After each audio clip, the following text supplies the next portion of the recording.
and thank you, Daniel, for making the connection. I titled my talk "Why I Became a Holocaust Scholar," even if the major talk is about ordinary people and home and belonging, because the reason why I became a Holocaust scholar is because of ordinary people who not only survived the Holocaust but did extraordinary things during the Holocaust, and their subsequent sense or lack of sense of home and belonging, and what I see for the future.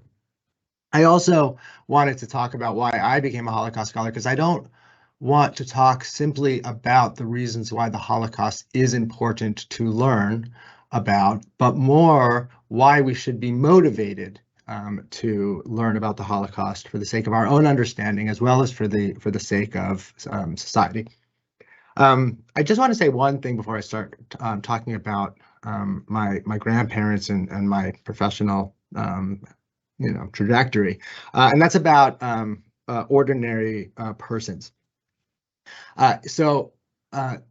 We've just learned how righteous Gentiles were ordinary people who did extraordinary things in saving the Jews. Now, first, to say that saving other people is something that's extraordinary says something about our expectations of people at that time.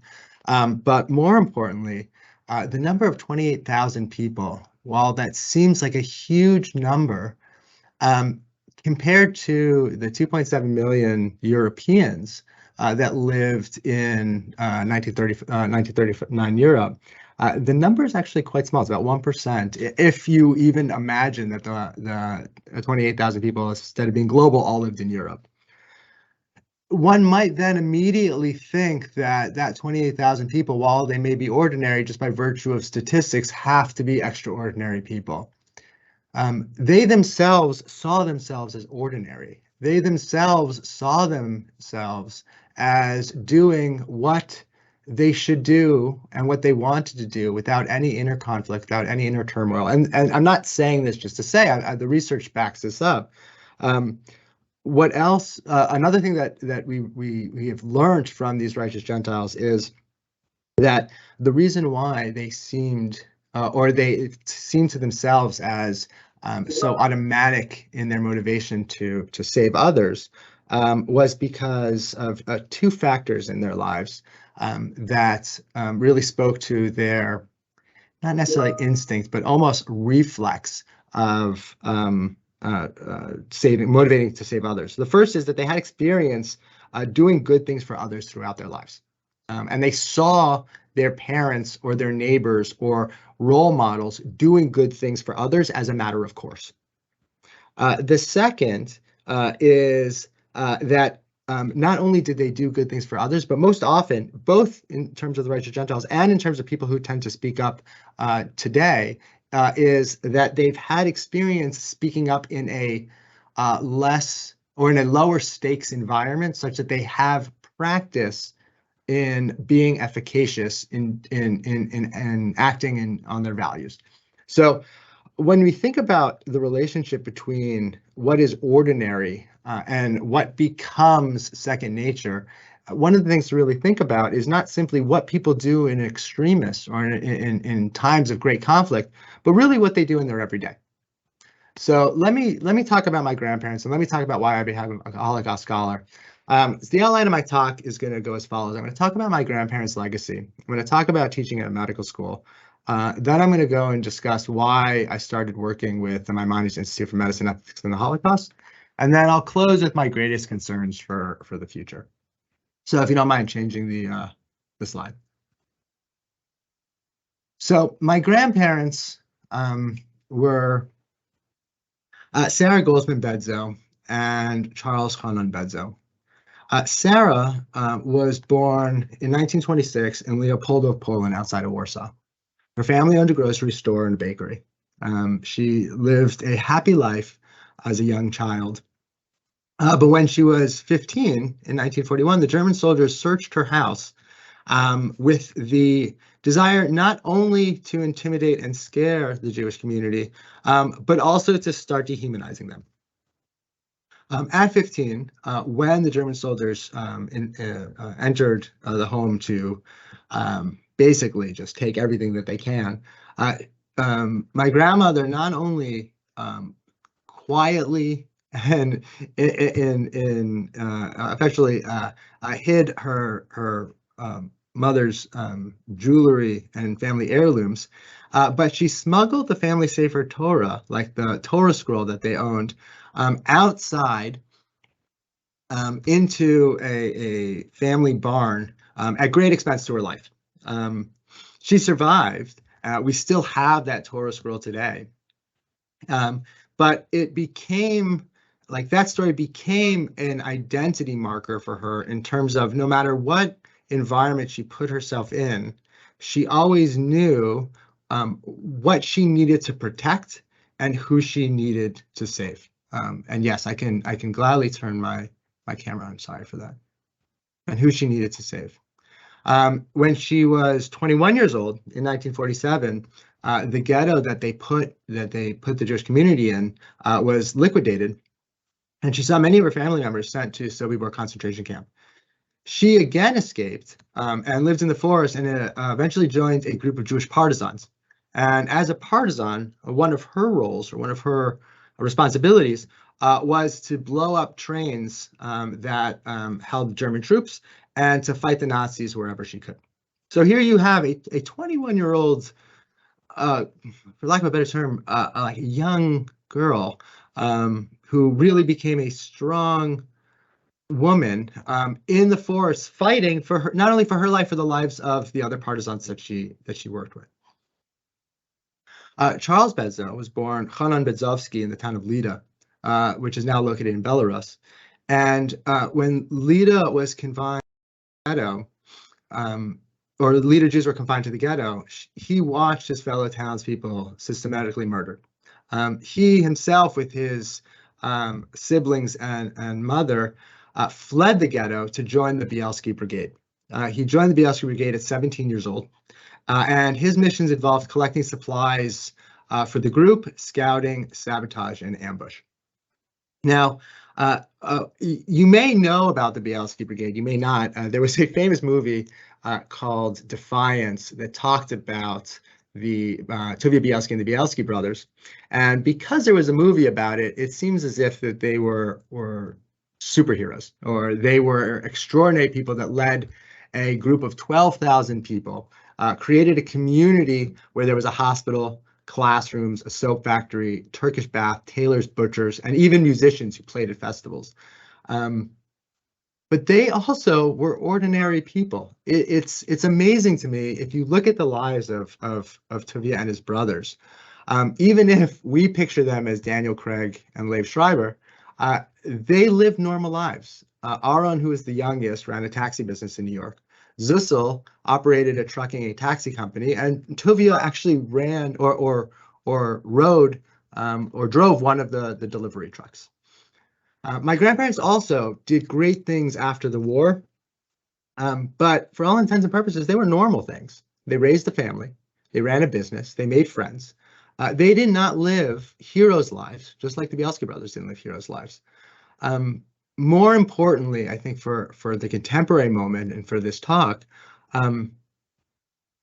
as much as they did not live a hero's life, I don't know if they lived a normal life either, even when they did normal things. And when I say that, I mean, I don't think they lived a life where they felt completely at home or as ordinary citizens adopted by their country.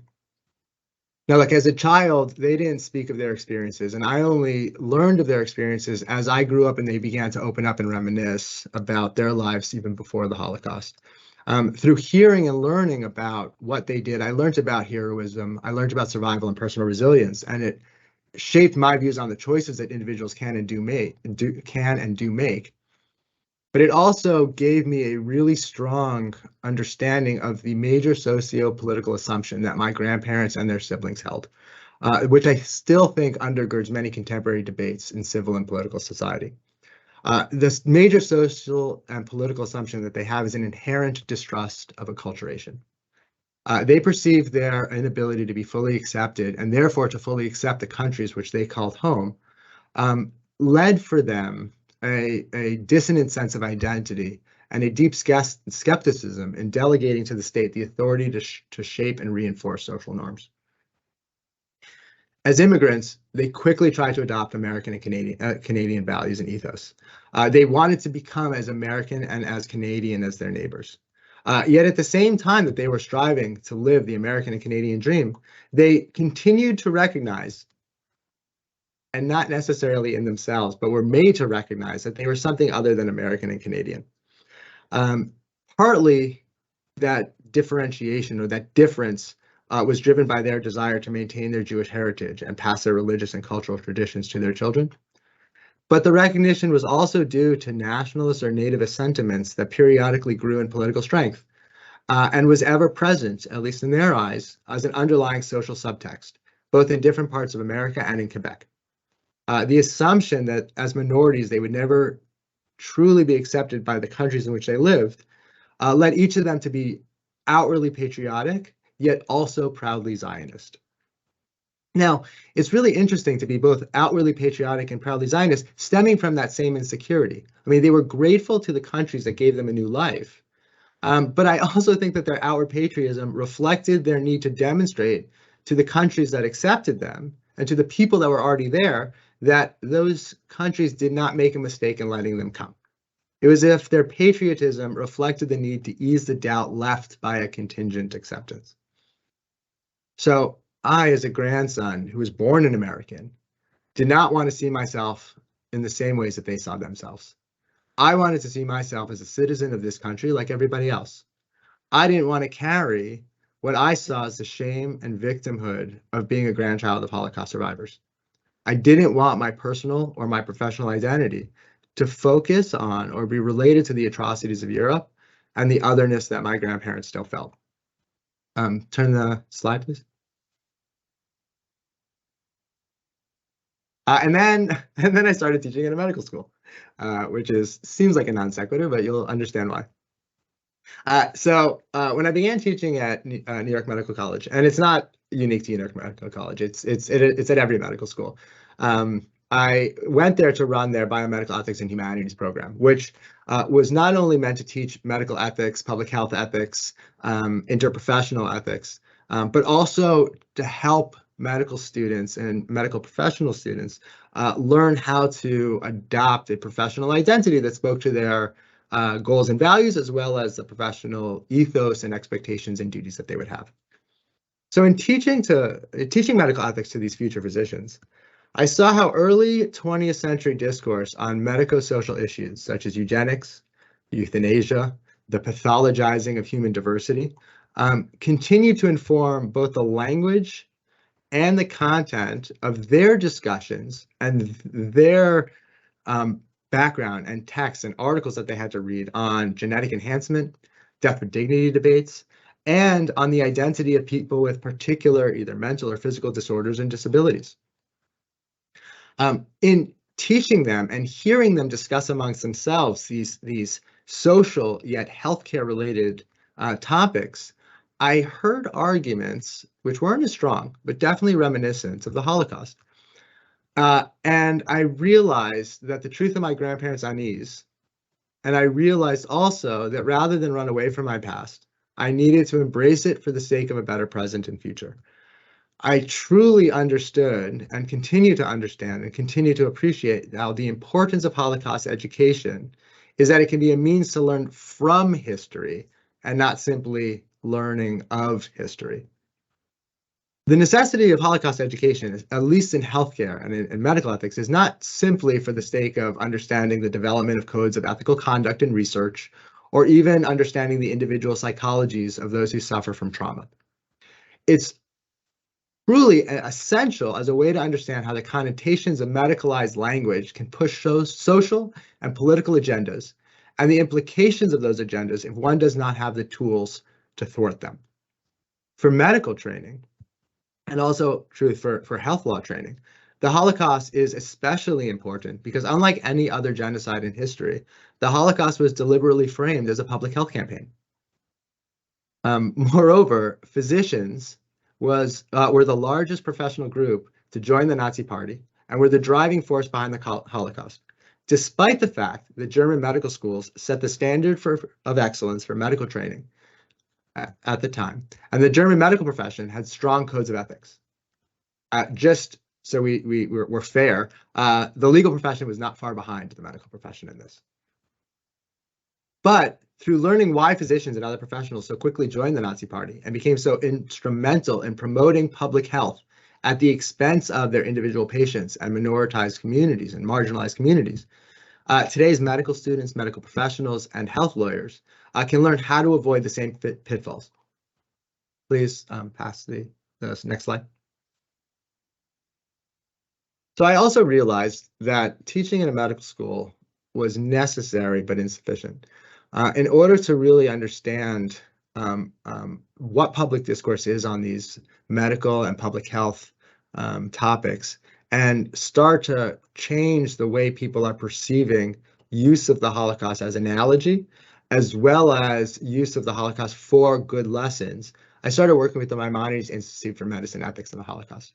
So the explicit mission of the Maimonides Institute is really to show how understanding the social, political, and medical atrocities of the Holocaust are important, not simply as history, but to see how it can inform how we can and should act today to have a better world. It looks at Holocaust education not simply as a topic of Jewish studies, not simply as a topic of political totalitarianism, and not simply as a matter of understanding the history of the medical professions or the legal professions, but to understand for the sake of contemporary action. So if you see a couple of pictures, I can talk about some of the stuff that we have done, which we're very proud of. So the first is, in addition to giving a number of talks at different organizations and schools around the country, we published a book on bioethics and the Holocaust, a comprehensive study in how the Holocaust continues to shape the ethics of health, medicine, and human rights.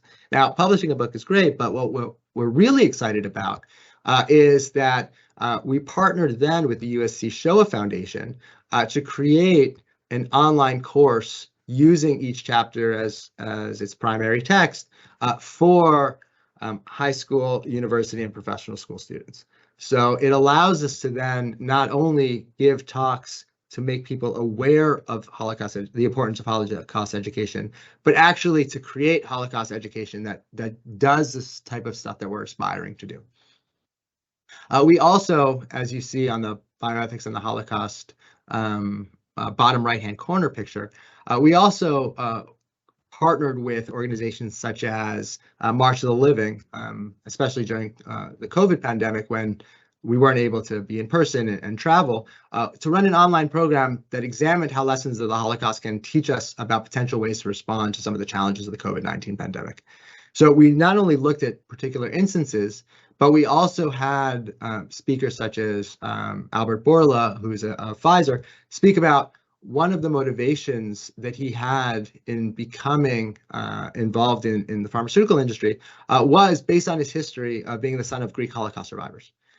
He specifically said that the experience of his parents and how they were saved from the Nazis has impacted his life and view of the world for the sake of trying to do both well and good.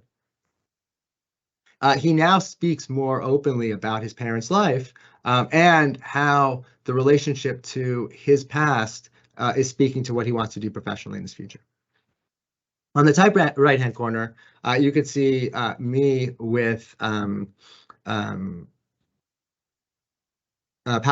Philotheus, who is a Greek Orthodox priest who's in Germany. We ran a program together with Stacy Gallen from the Maimonides Institute in Greece, in Athens, at the Kapodistrian University for International Holocaust Remembrance Day. And one of the major things we spoke about was the need for different religious and political organizations to understand their own history in order to understand how they can deal with political, social, and cultural/religious discrimination today. Like, what were some of the precursors that happened in the 1930s and 1940s that we can learn how to prevent such extremism to occur even before it starts? Can you turn the slide, please?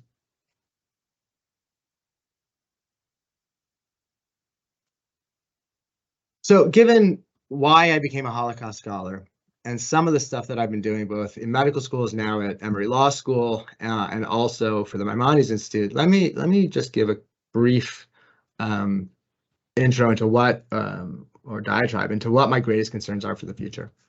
So Holocaust education is important. It's important not only as a Jewish subject and not only as a political subject, but it has to be of global interest, but in a way that recognizes the gravity of the Holocaust, and not simply that the Holocaust was a bad thing, quote unquote. In the top left-hand corner, you see a picture of Mike Godwin. Mike Godwin coined Godwin's law, which basically says as internet discourse continues, it inevitably will invoke the Nazis of the Holocaust. And we see the Holocaust being used today in very inappropriate ways as a comparison or as a way of saying something horrible is happening. One of the reasons for this is because Holocaust education, even if there's been continued movies and museums and novels and literature on the Holocaust, is not trickling into the minds and in the hearts of the people who are interested in learning about the Holocaust. So for example, there was a 2020 survey conducted by the Claims Conference that found that 63% of millennials in Gen Z survey didn't know that 6 million Jews were murdered. It also found, the same survey, that 30% of those same people found Nazi symbols on their social media platforms or distortion or denial of the Holocaust on social media.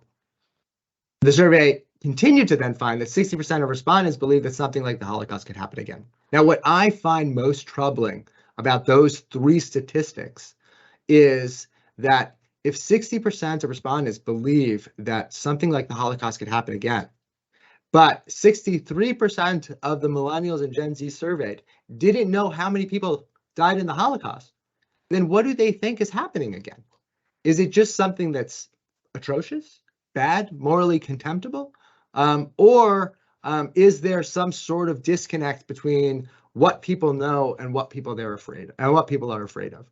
So my biggest concern with regards to the recognition and understanding of the Holocaust is I'm afraid that Holocaust education becomes something that turns into a broad stroke moral education. Meaning that we say the Holocaust was horrible, let's not be like that, as opposed to saying the Holocaust was an atrocious event in history. How were we able to become like that such that it can never happen again?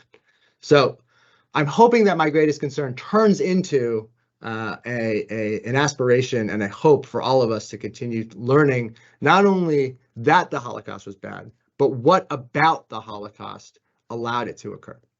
So I'll take questions if we have time, or thank you.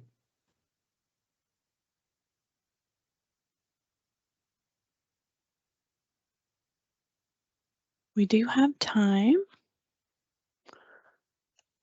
So we can take questions for about 5, maybe 10 minutes, and then we can proceed to the rest of the session. If you have questions, please put them in the chat. Thank you so much for that presentation. I learned a lot myself. Sure. And thank you for sharing your personal experiences. Oh, thank you.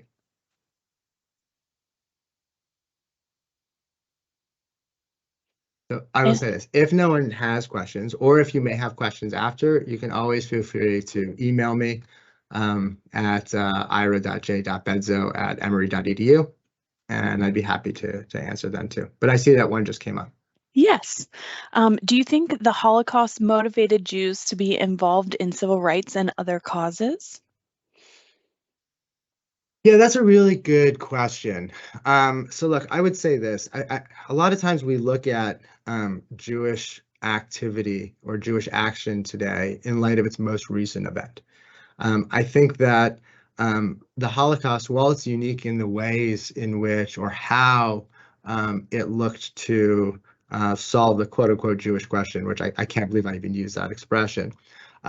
It's not the only time in history where Jews have been, like to say it euphemistically, marginalized, minoritized, seen as a corporate entity, and recognized as an other that was at conflict with the greater society.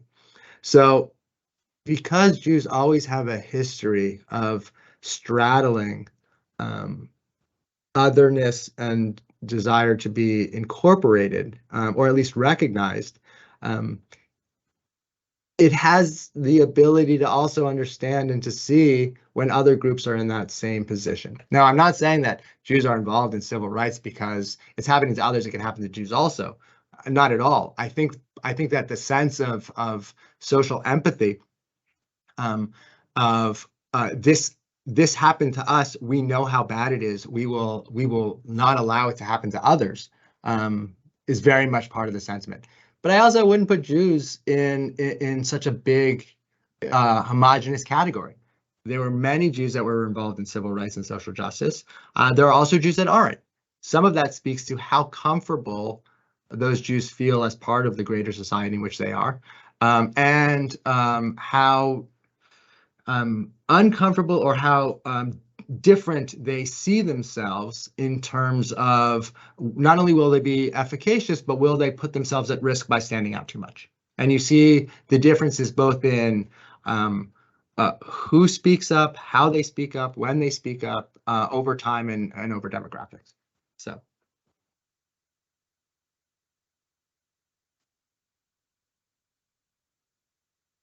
Well, thank you so much for your time today. We really appreciate it. No, my pleasure. And I look forward to the rest of the presentations. Absolutely.